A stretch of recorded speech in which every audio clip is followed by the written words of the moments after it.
Hi, this is Joe Green, head pastor of St. Paul's Missionary Baptist Church located in Harrisburg, Pennsylvania, also the founder of the 2019 movement. And I want to share a couple of thoughts with you.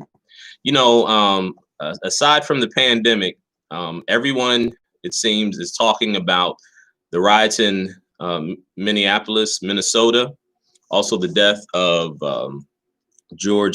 Floyd, and rightfully so. I think this is a topic that we should talk about. I think it's very important to have these conversations. It's unfortunate that those people who are rioting in Minneapolis are rioting, and we're going to talk about that a little bit. I want to go over a couple of things that I think is vitally important for us to discuss, especially as an African American, especially as someone who looks at things from a historical standpoint, especially as a pastor. So we're going to look at it from a historical standpoint and a spiritual standpoint. Hopefully we can come up with some type of ideas and solutions and how to fix what's broken. But first thing I need to say before I go any further is the four police officers involved in the incident with George Floyd should all be arrested.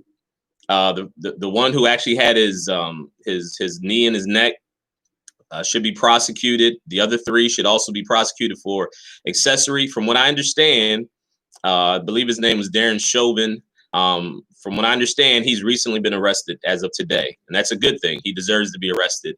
I'm not anti-law enforcement or anything of that nature, but I do understand from previously working in the law enforcement field that the only time you're allowed to legally use excessive force or deadly force is if you're in danger or someone else is in danger. So as a police officer, I have the right to protect another person. If another person's in danger, I can use excessive or deadly force. Or if I'm in danger, I can use excessive or deadly force. But that wasn't the case in this at all. So he definitely needs to go to jail. It's very sad to watch, especially as an African American male. It's sad to watch as a human being. Let me say that. But especially as an African American male, because so many different emotions stir up. As a person of color, as a male, you think about, God forbid, that could be me. I have relatives. I have a son. I have a grandson. And so these conversations are vitally important for us to talk about, to have some understanding, and hopefully to come up with some solutions moving forward. So the first thing I want to clarify before I say anything is that it was horrible. Police officers need to be prosecuted and prosecuted and jailed. It's very sad. My prayers are for the Floyd family. My prayers are for the Minneapolis community, and anyone else that was involved or connected or touched by this particular incident. It's terrible anytime you see human life that is treated so cavalierly or so frivolously, as though he wasn't a human being. This he's very nonchalantly just pressing his knee on his neck, right? There's no way in the world that any person should think that is acceptable to do that to a person who's laying on their stomach and handcuffed. So, but it's important, very important, that we not lump everything and everybody into the same lump. Spiritually, I want to address how we should react to this or look at this spiritually. I'm going to come back to that. But first, I want to address a couple of important issues. It's important that when we have these conversations that we establish a foundation, we establish the premise on how we're going to move forward, right? We have to have some common language and common understanding in order for us to move forward, in order to have a decent, productive conversation. When everything is just on an emotional level, when we are just not thinking logically or looking at the facts, we'll never come to a reasonable solution, right? We'll never have a productive conversation. So we need to have that. Let's address some issues here. The first thing I need to say is to say that America is racist is a fallacy. It's a fallacious statement. Now, America was racist. There has been a lot of racism in the country. I'm not saying that there isn't any racism that exists, but the statement that America is a racist country is a fallacy, and I'm going to explain why. First and foremost, the reason I think that we have a lot of really interaction between people of different racial ethnic backgrounds that turn out negatively is you have to understand that United States is one of the most diverse countries in the world. I'm going to say that again. The United States of America is one of the most diverse countries in the world, and that's an important thing to look at, especially when you think about some countries, like for instance in China. China has become a lot better, but there was a time where people in China, it was very little, there were very little people that weren't Chinese that were part of the Chinese culture. If you look in other nations, they don't have nearly the amount of diversity that we have here in the United States. And because of the diversity, the cultural, ethnic diversity, you're going to have a lot of interactions between races that aren't positive. So, but let me clarify why I'm saying that America is not a racist country. Because when we misuse terms and mix terms up, it'll keep us in a constant state of tension, depression, stress, and anger. I'm going to say that again. When we misuse terms or take things out of context, it will always keep us in a state of constant tension, depression, stress, and anger. When we don't look at things from a logical, unemotional perspective, it's very easy for us to get into conversation and interactions that are counterproductive. They don't solve anything. And we have to look at the bigger picture. We can have our emotional response right now, or we can look at things in the broader scope and hopefully have long-term solutions so that we can avoid these situations and live in harmony and peace with each other. You will never solve a problem if you don't properly define the issue. I'm going to say that again. You never solve any problems if you don't properly define the issue. If you are trying to resolve a problem and you're looking at the wrong problem or the wrong culprit, you never come with a solution. So now we see the video.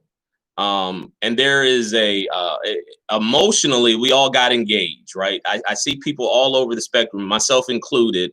There's an automatic emotional response as a human being that we saw this and we're like, oh my gosh, this is horrible. Here we go again. White cop, black male, unarmed male, murdered, same story, different day, right? So there's this knee-jerk reaction to what we deem as the real problem. But there is no clear defining of the issue or the source of the problem. And over the years, misdiagnosis of the real issues has caused many, especially Black Americans, to become weary, depressed, fearful, and to act out as we see among the people in Minnesota, in Minneapolis, right? So because we are misdiagnosing the problem, then it makes things worse. It exacerbates the problem. It makes us worse. And so you have this feeling, this overall feeling of like fear, of stress, disenfranchisement, depression, anger, bitterness. You have all these emotions. And a lot of that has to do with the misdiagnosis. We clump everything together. And so when we see this black male on this cement, we attribute it to the same thing. America's a racist nation, white cops are bad, et cetera, et cetera. That same narrative we repeat over and over again. So let's define some terms. The first thing I want to define is the reason I said America is not a racist nation, but it used to be, it's not anymore, because racism is systematic and institutional. Racism is systematic and institutional. Slavery was racist, right? When it transferred from indentured servitude in 1619 to chattel slavery that focused on Black people of African descent, that's racism. There were laws that protected people to own Black people. That's racist, right? It was based on a racial and ethnic makeup of a people that legally you were able to own them. That's racism. It's institutional and it's systematic, right? Jim Crow. After slavery, you had Jim Crow and you had the Negro codes. You had laws that said that if you were Black, you couldn't go into certain establishments, right? You couldn't live certain places. You couldn't drink out of certain water fountains. There was even, up into the early 1900s, there was even laws that said that white people couldn't marry Black people. Black and white people couldn't get married. That's racism. It was systematic. It was institutional. It was protected by the laws of the land. Jim Crow and the Negro codes in the South. These were laws that allowed for the mistreatment and the marginalization of people based on race, based on skin color. That's what racism is, right?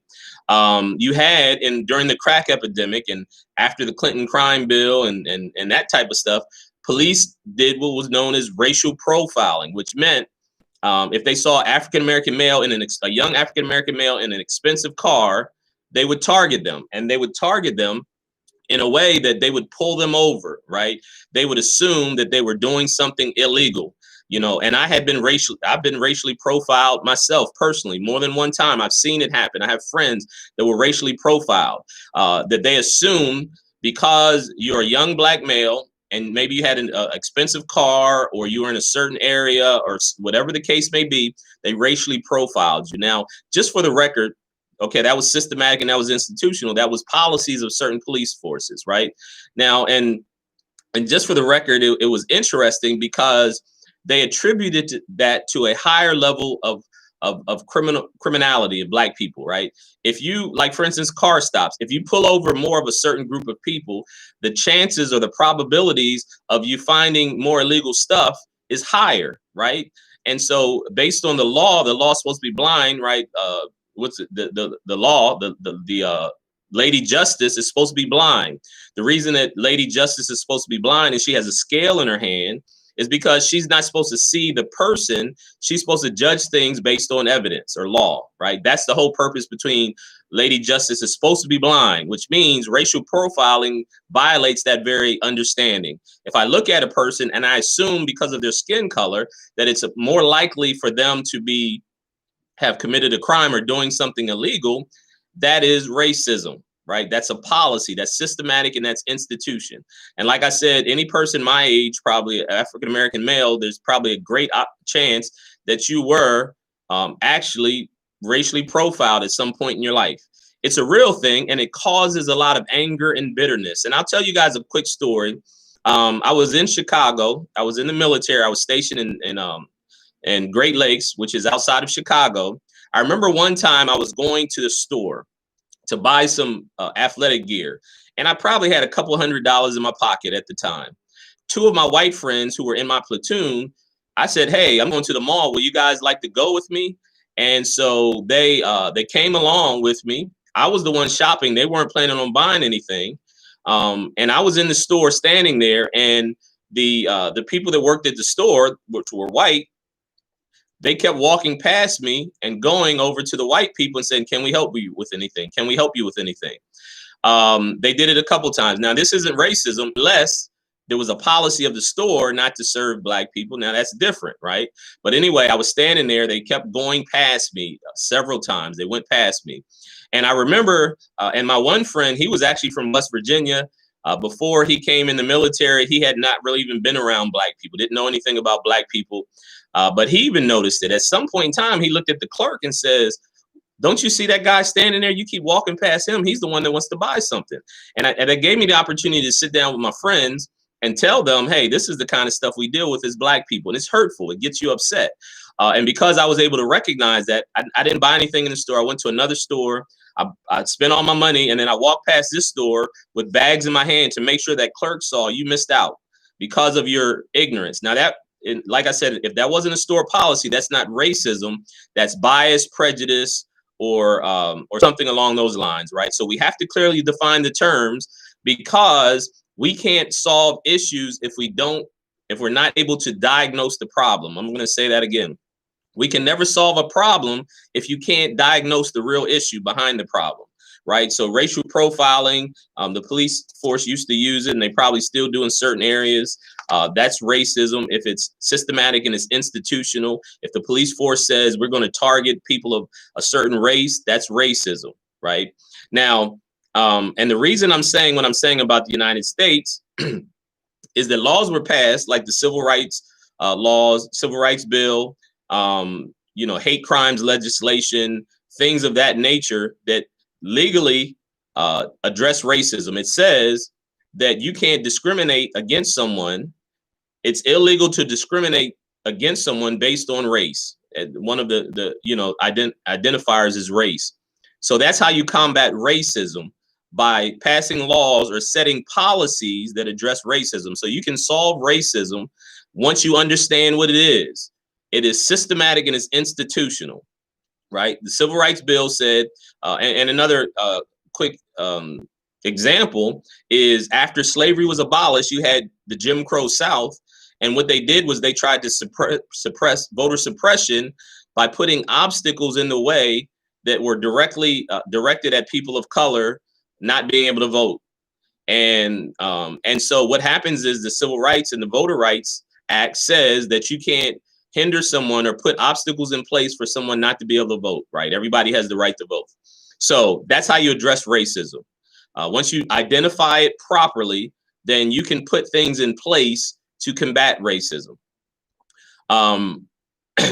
Civil Rights Bill is case in point. Now, what we are seeing, and it's important for us to define it, is we're seeing bigotry, bias, and prejudice occurring in the country. Bigotry, bias, prejudice is what we are seeing right now. Mistreatment based on these is not necessarily racism.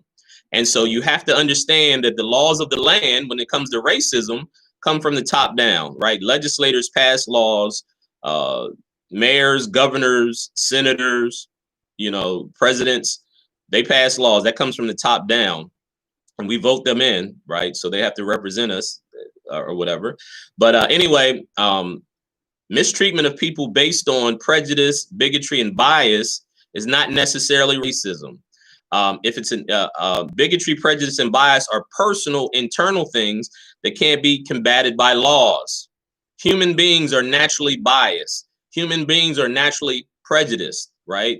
The earliest example of that is human beings normally gravitate towards people that look like them, right? Or people that you're more comfortable with, around people you like. As we grow older, many times we will grow out of that. We learn, we're educated or something like that. Then we can go beyond bigotry and bias and prejudice, right? So I need you to understand that as we move forward in this conversation, because of the fact that we are trying to combat bigotry, prejudice, and bias, calling it racism. And you will not resolve these things by trying to fight the same way you would fight racism. Now, bigotry and bias are internal. They must be addressed. You must address individuals and groups directly in order to make impact on these areas, right? So individuals and groups that are in positions of power must face consequences when using these ideologies to mistreat people. For instance, these 4 cops, whether they were exercising bias, bigotry, and all these things, and understanding that that's an internal thing that they're demonstrating, they must face consequences, right? Sometimes people don't know any better. Sometimes people need to be educated. Sometimes people need to be exposed more to things outside of their comfort zone, right? I've done and have done, part of my master's work is multicultural, cross-cultural intelligence, right? There's a thing called cultural intelligence that you can help to educate people to recognize cultural differences and recognize how to deal with people outside of cultures. That's a real thing. It's becoming more of a science or a study that you can combat those things, right? So if a person really wants to, you want to overcome bigotry, bias, and prejudice, you can be educated. You can be exposed to things that you don't understand. In order for you to learn and have a desire to know, right? If you don't know or understand what bigotry, bias, and prejudice are, then maybe you won't ever be able to address it, right? When it's brought to your attention, that could be addressed. For instance, another example, well, I'll give you a couple examples. One is, I used to work with a gentleman, and I was in the military with people that had never been around Black people. So they didn't really understand the culture. The only experience they ever had, the only time they were ever exposed to Black people, they saw them on television or something like that, or someone told them about their experience, right? So they had a natural bias or prejudice, but it wasn't based on information, real information. So when I met them and we had a chance to talk and interact, as we got to know each other, some of them became some of my best friends, and they would tell me how prejudiced they were, biased or bigoted they were. Maybe their family was bigoted, and because of that, that's the only thing they knew. Some of them said, "I've never met a Black person, never been around a Black person. The only Black people I saw was in a rap video, and because of that, I had a certain impression about this Black person that wasn't based on information. It wasn't based on reality." Right. So as we learned each other and got to know each other, literally some of those people became such good friends that they would literally fight for me. You know, in the military, you go into different places. Sometimes they would be the first person to step up to defend you or to back you up or do something like that, right? So you can combat these things based on the person's willingness to grow and to learn, but also you can do it by educating them, informing them. Once they get exposed to things outside of their comfort zone, then they can grow as a person as well. So these are things that are very real. These officers in this particular instance, George Floyd, I'm sure that they've experienced black people, but they had certain prejudices. Maybe I don't know the details, so we don't want to jump to conclusions. But I'm saying, what if they had certain prejudices or biases, and it need to be brought to their attention that, hey, this is not how. You can't assume that these people are like this. You can't assume the worst. Or more importantly, that this person, even though they're different culturally and ethnically and a different nationality than you are, they still have just as much value as you are. You have to look at them as a person, right? Our Constitution says that all people, right? All people are created equal. And so all people are created equal. So understanding these things, again, in order for us to combat these things, there has to be consequences. Now, I'm saying there has to be absolutely consequences. These officers must face consequences, and there has to be a clear directive that these things are not accepted, that we're not accepting people to get mistreated based on biases, prejudices, and those type of ideologies. Okay, but there has to be consequences. They have to be real consequences. But again, and I'm going and I want you to bear with me, because I'm going to try to bring us to some good places, some productive places where we can start to look at and look at our implement things long term. Now, what has happened is we have allowed the media to invoke emotional images and to frame the narrative in ways that make things worse and not better. And I'm speaking generally now. I'm speaking generally, and I'm going to drill down to this. But we allow a lot of times the media to invoke things and evoke images as a way that makes things worse and not better, that causes more division and mistrust between racial groups and never allows for healing and resolution. Sometimes when they leak videos and stuff without people having all the information, then people automatically jump to conclusions. And I'm not saying the media in this situation. I think it was an individual on Facebook Live or something may have showed this, the murder when it took place. But I think about the Ahmaud Arbery case. All the information hadn't been out there. And so the only thing they showed is, two white guys with guns, and they shot the black guy without giving all the information. And immediately we all jumped to conclusions based on our preconceived notions of what happens, and it just fans the flames of the emotions that we have, the negative emotions, the trauma. And I'm going to talk about the trauma a little bit, but it just fans the flames, and it puts us in a place where it's hard for us to logically and reasonably sort through the information, right? We can't sort through the information logically when we are caught up in our emotions, and people naturally go back to, oh, here we go again. And we can't do that, because every situation has to be looked at in an individual light, right? That's why, like I said, it's so important for us to understand prejudice, bias, and bigotry, because if an individual or a group of individuals are bigoted, prejudiced, or biased, then those consequences need to be directed at them and not at the larger, the larger subgroup or subculture. So instead of us saying all white police officers are a certain way, we need to be able to identify those who have bigoted, biased ideologies in order for us to directly address them. First of all, they shouldn't be cops, right? If you're going to police and sit in a place of authority from a bigoted position, you shouldn't be a police officer.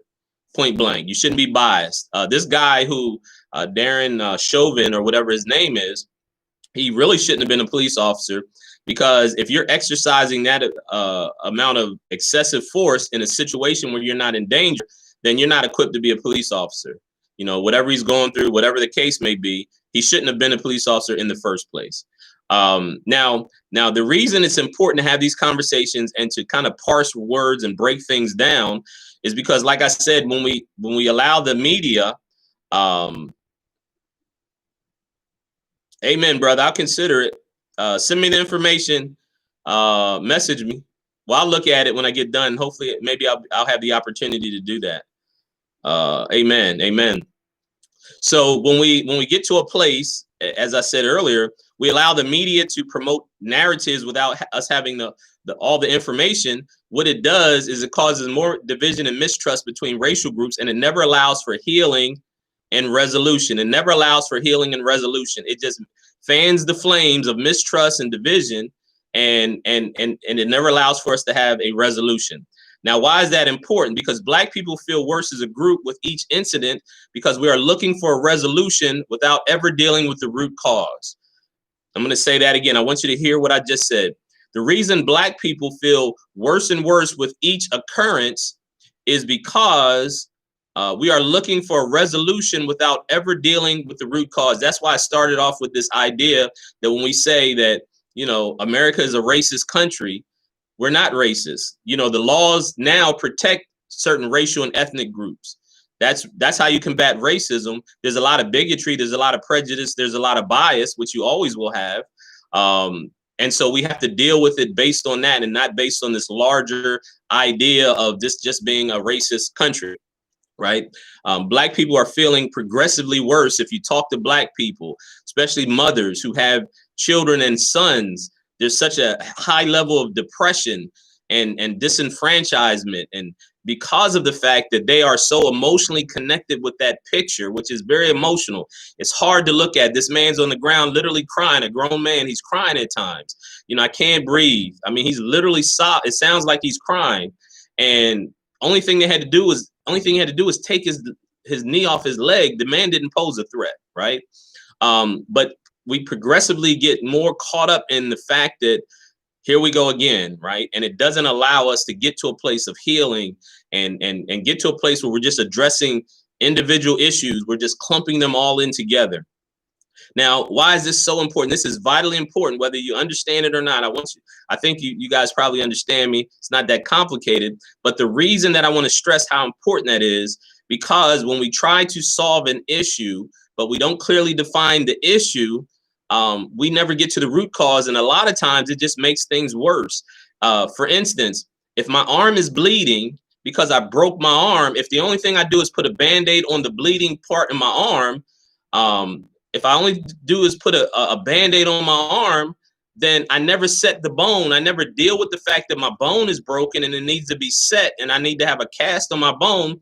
And over time, the bleeding might stop, but now the bone the foundation under my arm, the bone is irreparably damaged, right?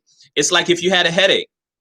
If you have a headache and the only thing you do is take aspirin to stop the headache, but you never deal with the issue that maybe you have high blood pressure, maybe your cholesterol's up, maybe something else is going on. So you're just taking aspirin. It may stop the headache, but ultimately the underlying issue, the root cause, is not being treated, and it grows progressively worse, right? So if you have high blood pressure and you have a headache every single day and you're just getting rid of the headache, your high blood pressure is not being dealt with. And ultimately, when it's not being dealt with, it can grow progressively worse. And so I think that we're in a time where it's so important for us to begin to clearly define terms, to clearly look at issues so that we can come to resolutions, because this is like a powder keg. And, if you don't deal with it eventually, I mean, some of you probably know, if you ever been around a person, I've been around people that they had something simmering underneath the surface and they never dealt with it. And when it comes out like a volcano, right? And they blow up on someone. So let's really look at the issue, clearly define them, right? Because emotions don't always bring us to the place where we need to get to. Now, let's first look at consequences.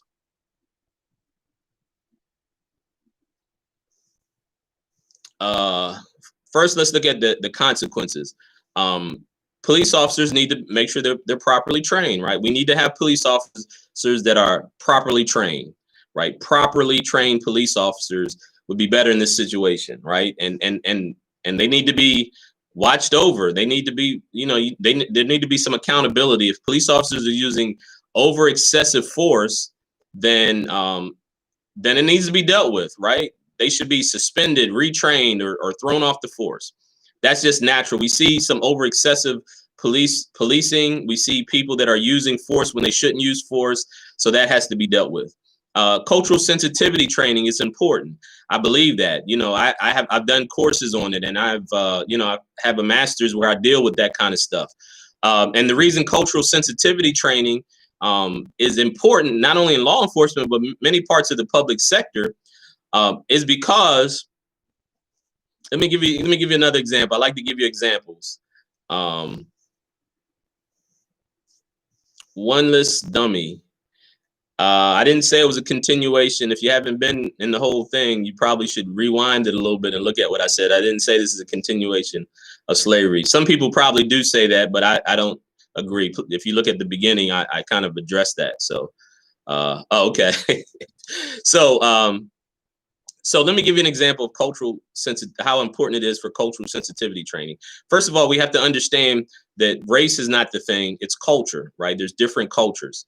So we have to realize that different cultures do things, communicate differently. They do things in a certain way that if we don't understand it, we can misinterpret it. I'll give you two quick examples. One is I went to India years ago to do ministry work. And when I got done preaching, I was in a Hindu village, and the Hindus were at some parts, they were hostile towards Christians. I already knew that when I went there. There were certain places that Hindus were hostile towards Christians, and certain parts of India, you're not allowed to proselytize. That means you're not allowed to, you can be a Christian, but you can't try to convince, it's against the law to try to convince other people to be Christian, right? I already know this when I go over there.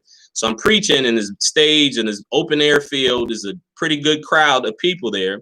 When we get done, I'm standing on stage. And as I stand on stage, my host and some other people, they're on the left side of the stage. Amen. Thank you, Shervin. Please continue to pray. Amen. So I get done preaching. I'm in India in the middle of this Hindu village in the middle of nowhere. My host and the people that came with me are on the left side of the stage. This Hindu guy comes on the right side of the stage, and he comes real close to me, starts talking to me. Reason I knew he was a Hindu because of how he was dressed. And the Hindus have a certain way that they dress. He comes up to me. He's speaking in their language, which I don't understand. My interpreter is all the way on the left side. He gets real close to me, and he's talking real fast in his native language, and he's doing like this, right? Side to side, head movement.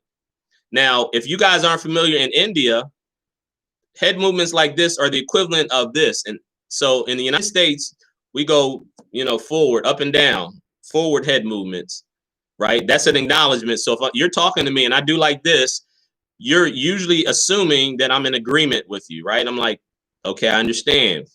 In India, they do like this, sideways head movements, right? And so when he walked up to me and he's talking to me real fast in a language I don't understand, I'm in a place that could be hostile. And as he's talking to me real fast like this, I called for the interpreter. I said, hey, come here, hurry up. And he comes over. I said, please interpret to me what this gentleman is saying. So the interpreter looks at me, smiles. He says he would like for you to pray for him. I said, oh, that's great.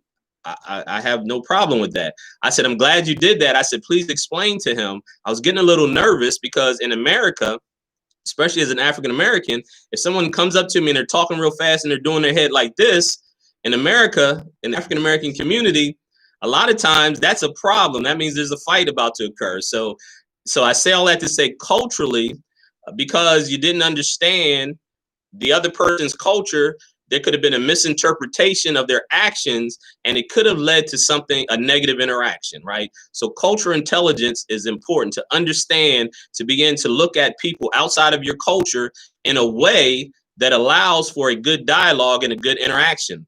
Another way is, most of you are probably familiar with how African Americans and even some Hispanics and some other nationalities, they talk. There's certain people, they talk and they're with their hands and they're very animated when they talk, right? Especially if you see two black guys, they could be on the corner and they're talking and they're doing like this, right? And a lot of times if you walked up to them, they could say, LeBron James is way better than Michael Jordan. I think the Sixers are the best, whatever the case may be, but they're animated, they're talking with their hands, and they're very aggressive in how they interact with each other, right?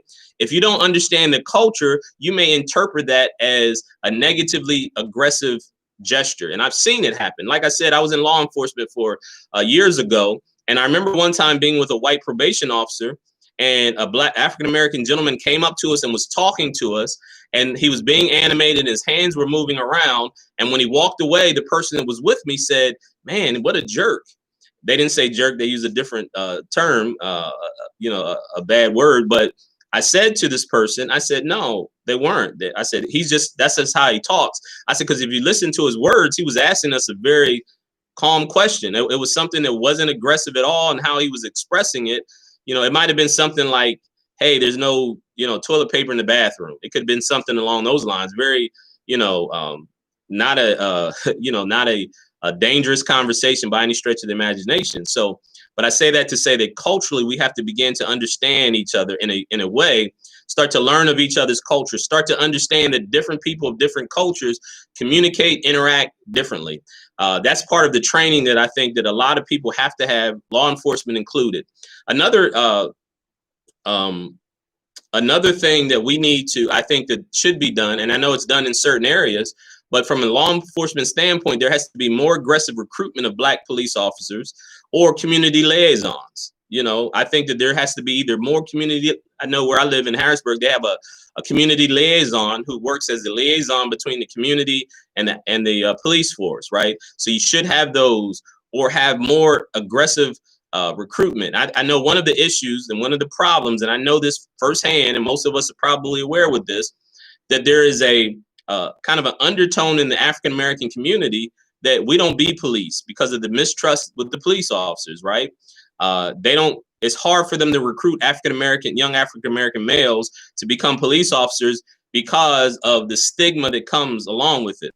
And again, let me give you a personal experience as a probation officer. I used to go into prisons a lot of times, and there were literally times where I was a young African-American male myself from the neighborhood.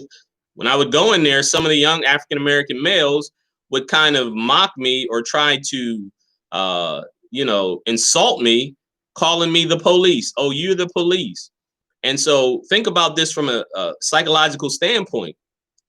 They were incarcerated, orange jumpsuits. They're being punished for a crime, can't go anywhere, et cetera, et cetera. I was there being paid as a job, but in their mind, they believed that they were in a more honorable position than I was in, right? Because I was the police. And so I think there has to be a more aggressive recruitment for African-American police officers or community liaisons from the community.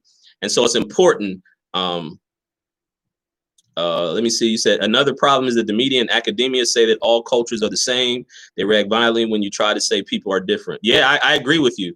All cultures aren't the same. And I'm gonna tell you, when I first was taking coursework in multicultural and cross-cultural intelligence. Now, let me say something to you. I've always been one. I've had friends always in other cultures. I've always felt as myself that I don't look at people based on color. I try to judge them by the character, by their character, not the color of their skin, as MLK Jr. Preached. But at first, I almost failed the assessment, because I would say things like, when I look at people from other cultures, I don't even see them as, whatever. Like if I'm dealing with a Hispanic person, I don't even see them as Hispanic. I just see them as a person. I'm dealing with an Asian person. I don't even see them as Asian. Right. That was my mentality, but that's the wrong mentality, because culture has a lot to do with the makeup as a person, right? You have to, yes, I agree. Bonhoeffer's daughter, more recruitment in the Black office for Black officers, maybe starting in high school. But the wrong idea is to look at a person outside of a different culture and say, I don't even see them as, I don't even see you as white. I don't even see you as Asian. I don't even see you as African. I don't even see you as Hispanic. That's not the right mentality, because culture has a lot to do with how that person thinks, how they interact. Their worldview a lot of times is shaped by culture, whether you agree with that or not. That's just the fact of the matter. And so when you look at a person and you try to remove them or separate them from their cultural experience, you're missing a great opportunity to connect with them on that level, right? If you're dealing with a young African-American from the hood, you can't interact with them the same way as you would deal with a white person from the suburbs, because their cultural experiences are different. And so they bring a different set of values and understandings to the table. And when I say values, I'm not talking about what's good and what's wrong, what's good and what's bad. That's not what I'm talking about. I'm saying how they perceive the world. They look at the world from a different perspective. So it's important for us to understand that. Now let's look at the Black community. What we have to do as a people, not just Blacks, but all people of color, minority groups. The first thing we have to do is we have to deal with the underlying trauma. Trauma is a real thing, whether people want to accept it or not. Trauma is a very real thing that has to be addressed. Right now, I'm gonna talk about trauma on two different levels. So, as an individual, we all go through a certain level of trauma, some more than others. Right. So, for instance, if you had a young lady who's been sexually abused, that's a trauma that she's dealt with, and until she deals with that trauma, it could cause problems the rest of her life. Right. Even sometimes when that trauma doesn't stir up right away, it still lays dormant many times and can come up at the wrong times. Right. So that's on an individual basis. Many of us have dealt with trauma, whether it's we dealt with some type of prejudice, bias, or bigotry, whatever that may be. But you also have multi-generational trauma, which is important for you to understand. There's a study that they're doing now called epigenetics. And epigenetics says that actual trauma and other information is passed down on a cellular level through your DNA. And so people a couple of generations down the line actually can deal with the similar issues because that trauma, that information in their DNA is almost like a subconscious remembrance, if for lack of a better term. Now, the Bible even talks about that. The Bible says, God says, I will visit the iniquity of the fathers through 3 or 4 generations, which means through 3 or 4 generations, the Bible says there's certain type of maybe residue, spiritual or emotional residue that carries on throughout a couple generations, right? So from an African-American perspective, not only have many of us dealt with trauma on an individual level, but there's also this genetic trauma that can be passed down that if not dealt with, then it can put us in a place where we are being re-victimized. So what happens is when you're traumatized, it actually opens up a spiritual door, spiritual portal. And when that spiritual portal is open, you can be very easily manipulated. You can be deceived easier because of that trauma that's not dealt with. Now, let me put it in realistic terms. So throughout the decades, they've done studies, psychological studies, on what is known as trauma-based mind control. Some people may have heard the CIA did experiments on MK Ultra. They studied PTSD and all this other stuff. Those are real things. You can look them up, declassified documents. And what they learn is if you invoke trauma in a person, it actually splinters the person's personality and it opens them up to something else, like a different personality. They actually did experiments where they were able to traumatize a person to a place where they develop another personality. And that other personality actually is a different in their mind than the person's personality, right? It actually splinters you and can cause certain things to happen, right? So when you don't deal with trauma on that level, from a spiritual level and from an emotional level, then it does put us in a place where we can have issues. For instance, many of us are traumatized. You look at the people, let me give you an example. People in Minneapolis, Minnesota, right? Many of them are so enraged and angered because of this situation that happened to George Floyd, which rightfully so, people should be up in arms. But the level of anger, a lot of these people didn't know him, may not have known him, but because of some of the things that we may not have dealt with, they're connecting on an emotional level with the multi-generational abuse of people of color. I want you to understand what I just said. So many of them are super angry, even though they haven't experienced the same level of racism or prejudice or bigotry as our grandparents and great-grandparents experienced. You know, my grandparents and great-grandparents, I used to talk to them and they would tell me a ton of stories about how bigotry, prejudice, and even racism affected them. Right. But I haven't experienced the same level of bigotry. I've experienced bigotry, prejudice, and race and those things, but not to the same level that they have. And so what trauma does many times is it connects us to that multi-generational mistreatment in a way that stirs up emotions and makes us easily susceptible to manipulation and deception. So when we see it on the news, we're in a rage and we're burning our cities down. Because you have to realize that a natural response of a human being being victimized, traumatized, or placed into a place of high stress should never be to destroy your own neighborhood. I'm going to say again, it shouldn't be to destroy your own neighborhood, to burn down your own place, to destroy the place where you live at, That's not a natural response. So it goes to show us that there is some underlying spiritual and emotional things that have to be dealt with, right? And I would say to you that we have to deal with that. You know, I've done things. I did a prayer of forgiveness. I did some teachings on how we heal from trauma. You can look at other things to kind of get some insight as to that. But the reason I think it's so important to understand that is because you see the response that many times African Americans have when we're faced with situations like the George Floyd or the Mike Brown or the Trayvon Martin, right? We respond in a certain way that's not a normal response. It shows a certain level of mental dysfunction and disconnection. I should never be so mad at somebody else that I destroy my stuff, right? I should never. That would be like me getting mad at the neighbor across the street and my response is to set my own house on fire. That wouldn't make sense, right? That's not a natural response, which shows there's some underlying things that we have to deal with as a community. Not everybody, but a good section of them. And because of that, even if this gentleman and the other police officers, even if he got life in prison, it wouldn't heal the trauma, right? It wouldn't heal some of these emotional underlying things that we're still dealing with. And so we have to, at some point in time, have that conversation so we can deal with it, right? Trauma opens you up. It makes you more easily manipulated. And it takes your focus off the real issues and the real problems in a way that we never get resolution. And we're in this perpetual cycle of stress, distress, anger, bitterness, and manipulation. This has been Joe Green, head pastor of St. Paul's Missionary Baptist Church. Peace and blessings to you. Until next time, shalom. Love you guys.